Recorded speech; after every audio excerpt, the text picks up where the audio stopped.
What's up? Hey guys, welcome to another installment of BrickWall Reviews. I'm Dave, this is Sam, and I know what you're wondering. What's up with the wall? Why is it not a brick? Well, we are reporting from a very secret location. We can't tell you the exact address, but just know it ties into our Hotel Artemis review tonight. Not saying that's what we're on. Okay. Oh, secret locations. Hotel Artemis is technically a secret some shades location. on there. I should have shades and a mask on since it's top secret. Well, I mean, it's not shades in the. It's not hide your identity. It's non-identifiable, right? Well, thank you guys for tuning in tonight. Before we get started with our review, I want to remind you guys to like this video, like all our other videos, but make sure you view them and make sure you subscribe to our YouTube channel. And then black and white. What is this? Like, I swear he was peeping through my window, yo. No. That's what I want to say. Nah, I wasn't. That's how it feels. We are back for another review. I had to make sure he didn't have a choker on too. We are back for another review day Sunday. Sam's here. And it's Sunday, yay. If you didn't check our review last week of the Mitchells vs. Machines or Sam's review of, what was that called again? The anime? Anime review. Misfits of Demon Academy. Yes, Misfits of Demon King Academy. Make sure you guys check those reviews out. And again, leave your thumbs up on those videos and make sure, again, to subscribe to our YouTube channel for more content. You know, I'm realizing the only thing that's not black and white right now is a ticker. And I feel like I really just missed out on that opportunity. I got red on, look. You know, throw a splash of color in there. So okay, well, yeah, okay. I guess we got enough color going on. So, Hotel Artemis. For those of you who don't follow us on social media, we did put out a short list of things that we're going to be reviewing in the upcoming weeks. Upcoming anime reviews. Yep, we have all those on there. So if you don't follow us on social media, make sure you guys follow us on Instagram, Facebook, Twitter. We're on all that. And our first review that we announced was Hotel Artemis. Hotel Artemis was released in 2018 on my birthday. That's why I wanted to see it, and that's why I'm crushed I didn't see it that year. I try to make it a mission to see all movies released on my birthday if they look good. It's usually like more than one, so I didn't see Hostile that one year. I should have. I don't even remember what that was about. Did that come out the same year? No, not the same year. Okay. Set in Riot Town near future Los Angeles, Hotel Artemis follows a nurse who runs a secret members-only emergency room for criminals.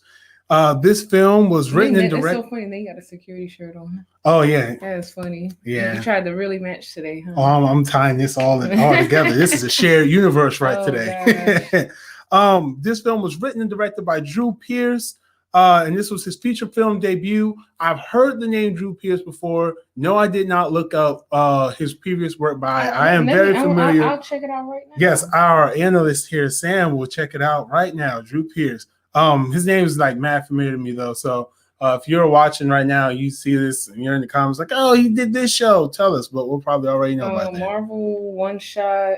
Oh, he's Iron Man 3. Yeah, okay. He wrote Iron Man 3. Mission Impossible, Hobbs and Shaw, Confetti 2006. Okay, so his name is attached. Episode 1, Bad Dog, Don't Mess with Julie. The Committee, Episode 2, the musical. All right, okay, we get it. No, I mean just in case somebody said, "Oh, you didn't mention that one." I'm trying to. We get it. We got it from Iron Man 3. Okay. So okay. So that's the Drew Pearce. Okay. So yeah. So that's our guy Drew Pearce. This is his directorial debut. Which I didn't know that. I actually did not know that. That's actually very interesting. This film stars Jodie Foster, Sterling K. Brown, Sophia Boutella, Jeff Goldblum, Brian Tyree Henry, Jerry Slade, Zachary Quinto, Charlie Day, Dave Bautista. It is such an all-star cast in this film.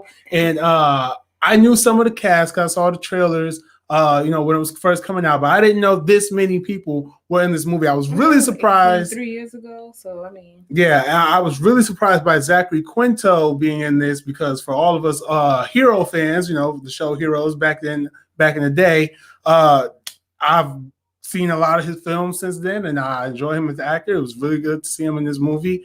It was good to see all the cast in this movie. Really, everyone did such a great part in this film. It is an action film, R-rated. Runs about an hour and a half long. But one of the things that, and this is one of the reasons I wanted to talk about this film tonight, is because, like I said, this was an anticipated film of mine back in 2018, and I have heard very little. As a matter of fact, I haven't heard no one talk about this film. And for the star power behind it, for the premise, which at the time I was like, wow, this looks like a John Wick spinoff in a way. It could tie into John Wick. And just for the content, for the action pieces, for what it looked like, I was like, wow, this looks like an amazing film, and no one's talked about it. So I want to come here tonight partially to solve the problem of why is no one talking about this film more.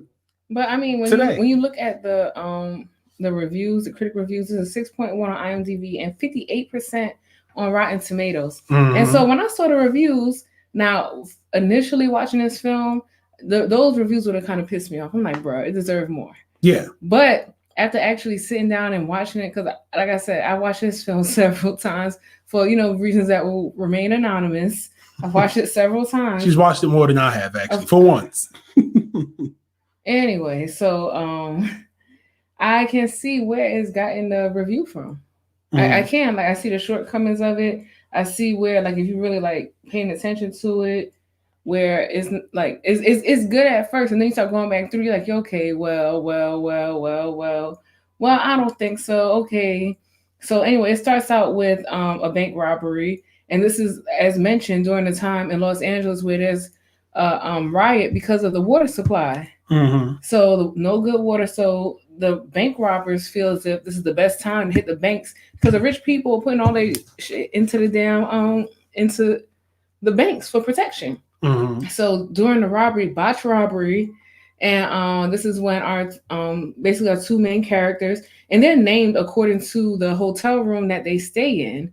So that way, first of all, it's confidentiality or whatever. So you want to know who's staying where. Of course, you're going to interact with them. Of course, you're going to see them. Mm-hmm. But for nurse purposes, she calls them according to their name. So we have Sterling Brown and what's his name? Brian Tyree, who's Honolulu. They're brothers in this. So anyway, they end up going to this particular hotel, which was basically a bad idea ultimately. But botched robbery, brothers got shot. Now we need help. And so the only way to get into this hotel is with a special key or some type of... It's like the identification code on like a chip identification chip. Some of them have a ring. Some of them have a chip. Mm-hmm. So it just depends. So anyway, end up getting into the hotel, and the brother ends up being on life support. And so that story takes place. And another thing I'll say about it is that while the story's taking place, Honolulu, he steals a pen. It was a cute pen. I probably would have took the pen too. I like a good writing pen. He's like, damn, I like that pen. Give me that. Guy's like, you don't want to do this. So he's like, I don't give a fuck. I'm going to take this pen. So anyway, so that's their storyline of how they got to the hotel. So we also have the character, Nice, the female assassin, who's played by Sophia. And I can't remember what other movie she was in, but it was like a fighting movie too. I think she was like a warrior. She's been in a few action movies. Yeah. So anyway, she is in the movie. She puts herself into the particular location because she is hunting, or she's an assassin. So she's looking for her target. And so she ends up running into, it's like they all know each other. That's why it's so familiar to me with comparing this movie with, like I said, what's one Keanu Reeves again? We saw John Wick. Yeah, and John Wick. Like it's similar storylines. So anyway, that's her role in here. And we have what's his name? The one from I'm trying not to look at the paper. The one from which one are you talking about now? The Comedic Relief. Oh, Charlie Day. Yes. Him. We have him. And as mentioned, he's the comedic relief in this. He has no attachments to anybody. He's played a very funny role in this. He pretty much kept it moving. Mm-hmm. We have Bautista, who we know from Guardians of the Galaxy. Mm-hmm. He's also some comedic relief as well, which he always is a comedic relief for us in plenty of films. I haven't seen a film where he has been a comedic relief or presented some type of comedy. Have you? I have. I've seen some Bautista films. They're mainly just like lower scale action films. Like I think you would consider them like B or C movie action films. But he's he's renowned as the action star. But and I do agree. In recent years, he's been more on the comedic side. But I think that's what all action stars, though. Like action is a bit more comedic now than it was then, so it's not taken so seriously. It depends on the role, I would say. Yeah. So anyway, we have him in here, and he's pretty much the muscle of the hotel.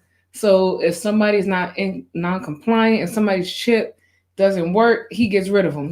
No hassle, no questions asked. You're gone. Yeah. So so we have that going on. So that's what his role in there. The nurse has a very interesting backstory, and that leads us to our to the wolf, aka the owner, Jeff Goldblum. Yeah. I said it right. Jeff Goldblum. Him. The world famous Jeff Goldblum. Like I said, everybody, it's like however many characters, each had their own separate storyline. So I can see where people were a little frazzled with that, trying to bring that one connection together, because that is a lot. It's a lot to take in an hour and 33 minutes. The energy needed to try to boost your storyline, try to keep yourself relevant in there, which, like I said, for Bautista's role, for Charlie Day role, like they didn't have too much. Like they gave just enough. It was enough. But for the characters such as Honolulu, Waikiki, aka Sterling, and I will even go to the length of saying Sophia and Jeff. That's 4 roles that we're trying to build on. Yeah, 4 main roles. And trying to see how they all tie together, which we do see how they tie together. But there are some times in the movie where it does fall a little bit flat. It does fall a little bit flat. Like, okay, that could have been picked up a little bit more. Maybe they shouldn't have took out that scene and would have put kind of see like where they probably switched the scene out. So I can say that much for this movie. And like I said, even like watching it, cutting the volume up, okay. But then watching it with the volume down, not halfway paying attention, I don't know if it's a movie that you really want to continue to watch. I can say that. Yeah. I'm gonna go ahead. I want to kind of just feed into a few things you said, because I do with the 58% on Rotten Tomatoes, that is something that when I saw it, just like you, I was like, what? 58%? Like this is ridiculous. Like I said, the star power in this movie attracted me. And watching it, not to cut you off, but the star power was not overwhelming. It was like every actor in this, they're at a point in their careers where they've earned these slots in this movie. Even veteran actors such as Jeff Goldblum. And so watching this film and sitting with it, I'm not gonna lie, this 58%. At first, it started off as 100% to me. I'm like, this is an amazing film so far. It's really moving. But, and just like Sam said, to a certain degree, at a certain point in the movie, and I even said this the first and really only time I've watched this full through, is, wow, it's a little bit of a pacing issue somewhere in the middle of the movie, where once you've introduced all the main characters and you've introduced some of the other stories, somehow it starts to get a little jumbled. To where it's like, okay, wait a minute. So you're here for what? And you're doing what? I think that part really came up when the son, and I don't think I put his name down in the main cast, but the son of the wolf, aka that was Zachary Quinto's character. Okay, so him, I think it became a little bit jumbled there. Yeah, I think that, and also I think that it was also an unneeded character, which was the cop, played by Jenny Slate. Yeah, I think I get why it was there to show a human portion of it, but I think that if it wasn't there, that the film would have been just as great. Well, for the cop portion of it anyway. Yeah, and definitely, because not to say Jenny Slate's part. Okay, no, I'm not even going to say that. I'm not going to say she didn't do a good job. Yeah, everyone in here, all the performances in here were well acted. But when it came to certain parts, and like her cop story could have, to your credit, it could have been completely cut, and you wouldn't really miss that much of a beat from the story, because when her part in particular comes in, it's kind of like, okay, wait, everyone just stop real quick. We have to explain her connection to Jodie Foster's character, and Jodie Foster's the nurse. And it's like, at that point, it's like, well, did we really need to dive into it? Because it keeps adding on to different elements to it, and it kind of but what I'll say too to that is that where it could have been cut, and the portion of the film that we needed for Jodie Foster's backstory was already covered by Jeff. Exactly. So it's like So we're we told it fine. Exactly, like we're told it one time, kind of hinted at, where it's like, okay, this story could be going in one direction, but then it kind of twists it around and says, oh, okay, well, this is how these characters are connected because of this incident. And it's like, well, did you really need the cop story? Again, to your credit, like, did you really need the cop story to push this point forward? Because it's a very interesting and very I guess it's the heart of it's a heart-wrenching part. You could it's an emotional part, I guess you kind of say. It's supposed to be an emotional Yeah, it's supposed to be an emotional part of the story. For the nurse anyway, and it basically gives us background into why and how she got involved, which once again could have been left out because all of that was explained by the wolf. Yeah, and it was explained in great detail, even to the point that was more appreciated than, like I said, the cop story. And then even with the cop story, I guess to make her more relevant, she's caught by one of the people residing there, and so of course that puts the facility in a place of discredit where I just had to. I'm gonna let you wrap up your thought. Then I got one more thought. A place of discredit where criminals and the cops not supposed to be here. Like your reputation can decline because of this. That was like the only thing. And I think if they would have took that storyline and went with it, and it was but in order to get the cop in there, we had to make up a storyline, and we did. And I don't think that it was as solid as it could have been. So it's like they kind of just pushed it right back out as quickly as they bought it in. Literally. Yeah, very, very literally, very literally. So with the whole wolf thing, I know we've definitely pretty much talked it to its limit at this point, but I do want to say, like, just like you said, it was way more effective coming from just Wolf himself. And what I kind of thought about, the little epiphany I had while you were just sitting there, stating your piece, I was like, well, there's a lot. That's one of, if not many, sequel setups in this entire film, because there are a few setups. It's like, okay, if we get another one, then we can expand on this story and kind of bring it back to this and do this and do that. I think that's pushing it. I support that theory because especially with the cop in general, bringing in the cop saying, oh, there's consequences to this, things can go wrong, blah blah blah blah blah. You have to imagine that if there were to be a follow-up to this, that the bringing in a cop would have certain ramifications that would reappear. I mean, I feel like that's generic. It is, and worst case scenario, they shove it in the way they shoved it in this movie, which I clearly get and clearly understand. I feel like that's extremely generic because now we have like a Fast and Furious spinoff where it's just blatant as to where this was going to happen or that was going to happen, or we know the cop is going to, I know this, that, and the other. But the way that the cop is presented in this is as if, she knows that she's not, this was the last resort. But she was pregnant on her deathbed. This is the last resort. Me and this lady grew up together. But then if you want to take, I'm going to go on route and say a training day approach where the cop, for some odd reason, gets in some other stuff. But then that's like taking a whole different approach from the movie. So I hope that they don't do that. I don't see no spinoff coming from that. I think that would be a great push. Yeah. So and that was just one of the areas where the story started to fall apart, was definitely with the cop coming in that story.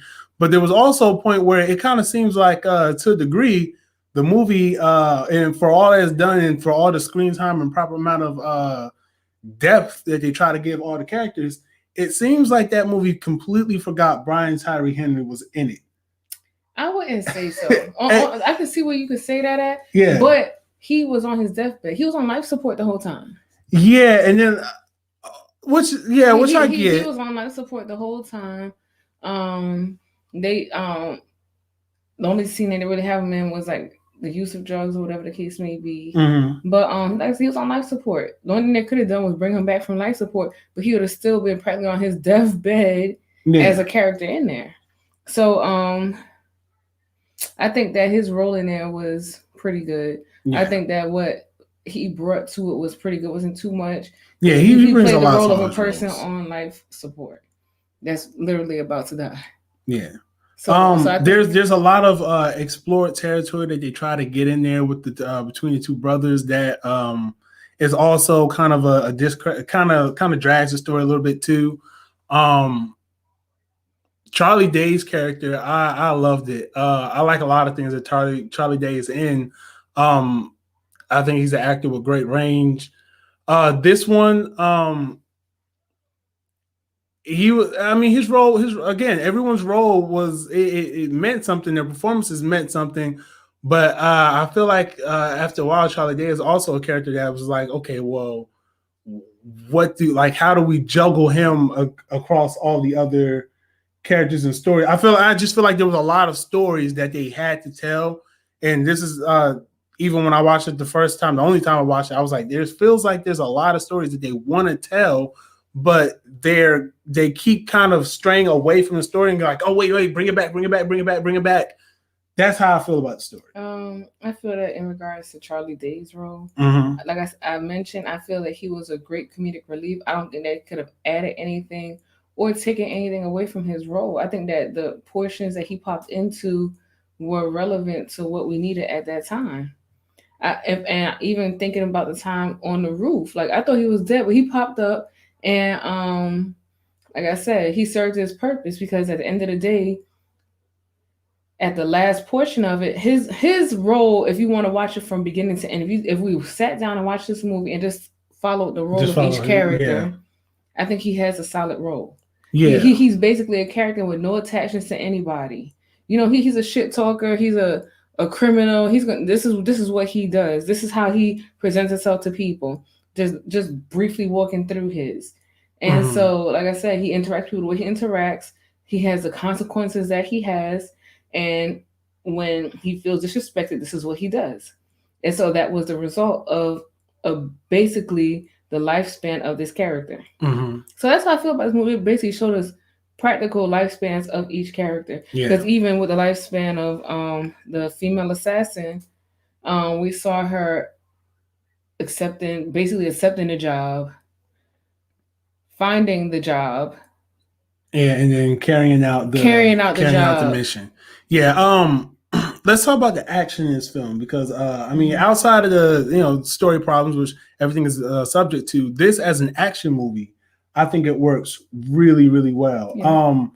I don't think there's not like a lot of gratuitous violence in there. It's not like it doesn't get like too much, but the amount of action I can say that I think I'm not gonna say it's too much, but if you're not used to it, like with watching like films like this, you might say it's too much. Yeah, like I'm not gonna sit here and say, "Oh no, nah." There was like part even with him, Charlie Day's incidents and stuff. Like they were pretty. See, now I would agree with you on the maybe too much portion of it, just on one particular part, and that's when the assassin, the part where she slits the guy's throat. Yeah. That I would only agree with you on that part, but other than that, I'm like, wow, this action was good. Everyone in here kind of seemed like an action star, except for the people whose roles obviously wanted to be action stars. Dave Bautista, I loved his role in this. Again, to your credit, he did feed into the comedic side of things. Just the way he said his lines in general, I thought was really good and really interesting. And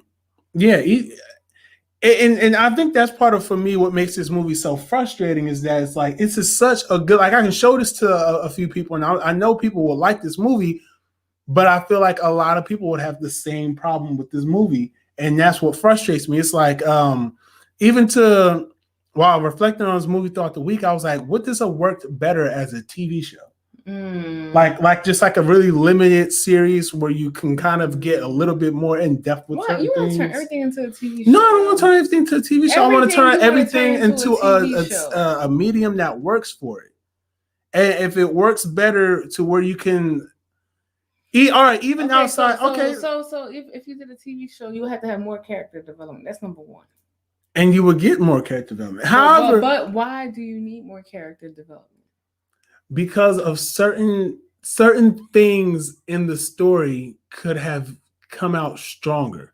Now, is that me saying that I definitively think that this should have been a TV show? I mean, that's what it sounds like. I thought in my head, like, could this have worked as a TV show?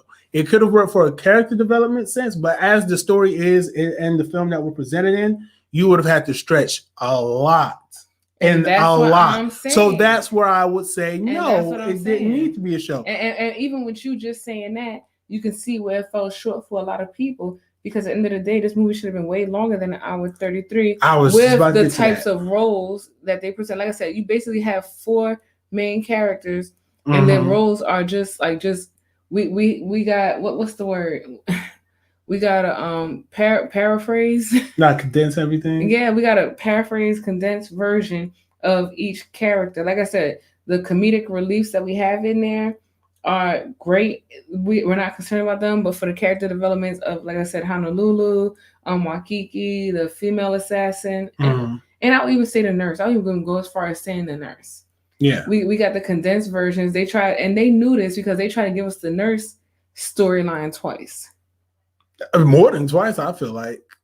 I would say at the least twice. Yeah.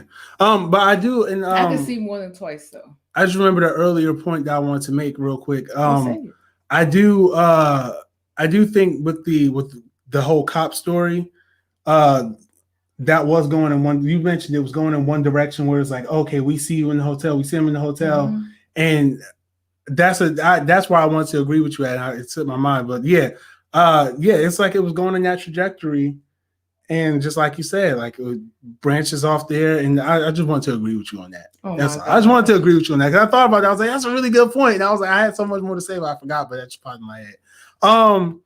With the runtime, it could have went for 2 hours. Could have went for 2. Could have went for an hour 45, maybe 2 hours. It could have been close to 2, just to stretch on a little more. I would say. So, I mean, because you've seen this, I'll let you.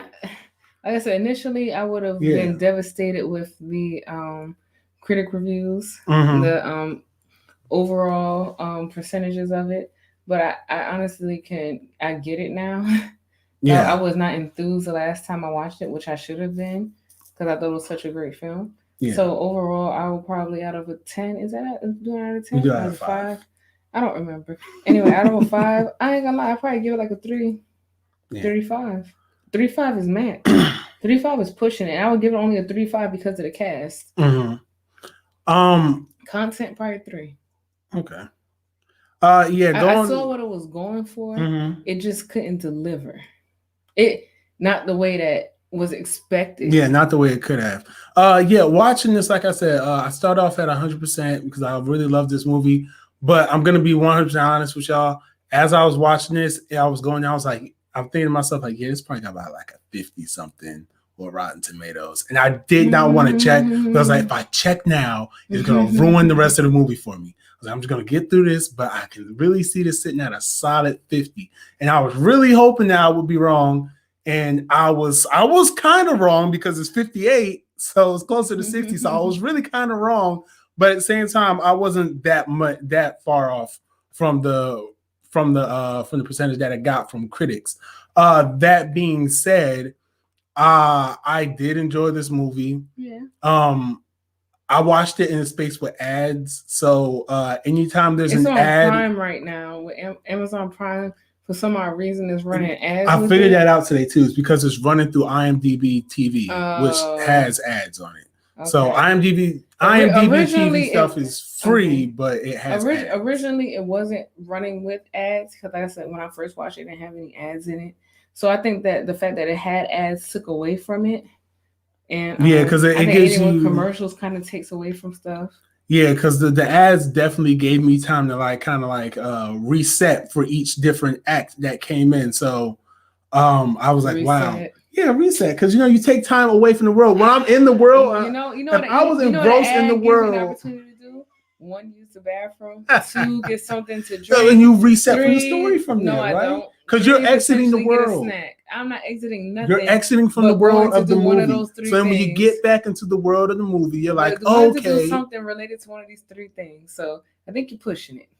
But when you do, anyway, if that's how you feel about it. So with that, I would have to give it, I have like a 3.2, a 3.2. And it's not because of the performers. It's not because of the content, the story. I love the story. If I were to do it just based off the story and this just here as a The story just has to be built a little bit better. Take away the mistakes, it's a 4-star movie. Take away the pacing problems, it's a 4-star movie. Take away backtracking on the cop story and retelling the nurse's story. It's a 4-star movie. On the extent of when the female assassin encountered Charlie Day, his name was Acapulco in the movie, and they get into it because he's a little cocky. So she kind of shows us some of her moves and stuff, and which I thought, man, we could have passed on that too. Nah, I liked it. I think it's because right now in 2021, we're in this age and day and age where, everything has to be represented and things like that. Yeah, I mean, and you shouldn't even be saying that. But it's true. It's true. I've seen in recent years, right? And you've seen this too. We've seen these female warrior scenes where they ain't that good. Where they go to focus on it and it ain't that good. No, we saw her. If I'd have saw this in 2018, this wouldn't even be a topic. Listen, with her doing that based off of the beautiful scenes that she completed, one with the murder of the wolf and two with her holding her own damn ground at the end of that movie. Yeah. That scene with Charlie Day is like, take that out. You're talking particularly about that scene. That's what I said. Oh, I must have misheard. That's what I said. I'm not. That's what I'm saying. Like that was. Because I was talking about that. I'm like, how are you going to take away from that? Where that scene was needed as well. Mm-hmm. I mean, she could have just broke something, whatever. But we see where she went back and got that particular item for what she originally set out to do. So anyway, like I said, with watching this movie, there's a lot that tie together, this, that, and the other. Mm-hmm. And there's a lot of stuff. You're like, man, you shouldn't have done that, this, that, and the other. But just watching it, tell us what you think about it. One last thing: the pen. The pen was also what dragged the movie down, because if you're going to introduce that item that has that much to do with the story, and it was completely ignored. It was ignored because it wasn't noted it wasn't noted that it was missing at the time. But that's what I'm saying. Why are we introducing that if that in the end of the movie had no effect on the story except for to cause paranoia and some sort of tension between Sterling K. Brown's character and Brian Tyree Henry's character? Because remember, that pen started causing a little bit of tension there. But look, it started causing tension because that pen belonged to the wolf. The wolf can come to his establishment at any time, regardless. Exactly. So that's why they was like, "Oh, we need to get out of here." That's why. But Sophia also said, "Oh, y'all need to get out of here because this is this pen and this is where you at. This is his shit." But then for those bad guys, the wolf, to not know that damn pen was there. That pen was missing. To not even know that was missing. Or not even his son realized it was missing. His son was bloodthirsty. Yeah, but like I said, that was during the time of the LA riots. So right. What I would say is maybe the information didn't get back, or it could have gotten back, but the dad's health at the time was the most important thing, which was mentioned several times. Weaving into the story. That, and again, that's where I say if things like that were better weaved into the story, you're trying to shoot us some bail, and I understand that's something I would usually do, but because I was so excited about this movie and I love this, I love what this movie could have been, I gotta give it a 3-2. But if it just were a little bit better than when it was, then it would have been a 4. But that's not to say that you guys shouldn't check it out. Definitely make sure you guys check it out on your own. And if you got any different opinions on it, or if you've already seen it and have different thoughts on it, let us know down in the comment section down below. Comment on our Facebook page or Twitter, tweet us, Instagram us, whatever. Let us know. But in the meantime, in between time, thank you. I haven't watched the anime yet. I'm thinking about what's the word, binging. But if I binge something, it would have to be like one season, like 3 episodes. It could be a little more than 3. I got a movie for you. I got a couple movies for you to watch. You're just not trying to take my suggestions. I'm gonna check out the list first. I'm gonna check out my list. Checking it twice. Gonna find out who's naughty and nice. You know what movie I got for you too. Gonna find out who's naughty and nice. And who's gonna be nice to give me like one season? and I feel strongly that that's not gonna happen. I got a movie for you to watch. And don't say, "Oh, I could have started today." I could have. I was watching Black Clover, just to throw that out there. Watching Black Clover. Hey, I watched Jujutsu Kaisen today, so I watched My Hero today. You know what? And that was the season finale of Jujutsu Kaisen. Do it. I'm so over that. That was the season finale. I meant to tell you that earlier. Season next damn week. That's all I got to say. No. But anyway, we watched Jujutsu Kaisen. We watched My Hero today. We watched Black Clover today. So for anime fans, those are the 3 that we touched on today. We did not watch My Hero in Japanese though. We watched. We are English. The dub. We are dub watchers. We watched the dub. # dub life.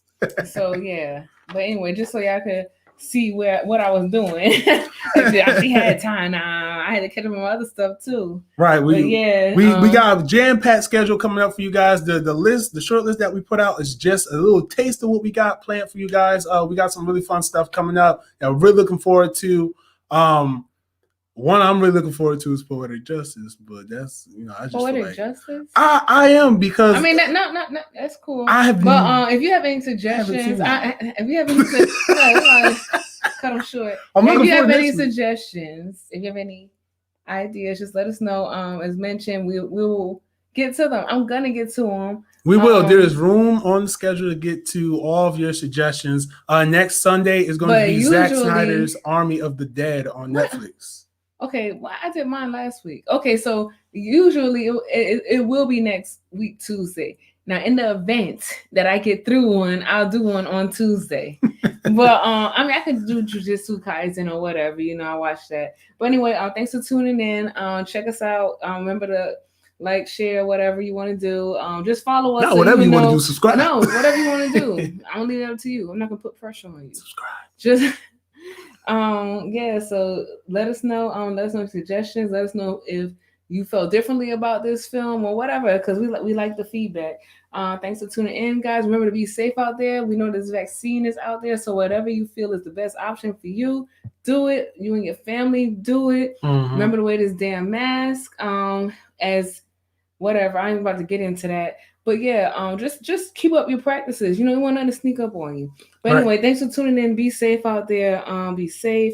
The world is opening back up. Be safe. And all right. We'll check you out the next time.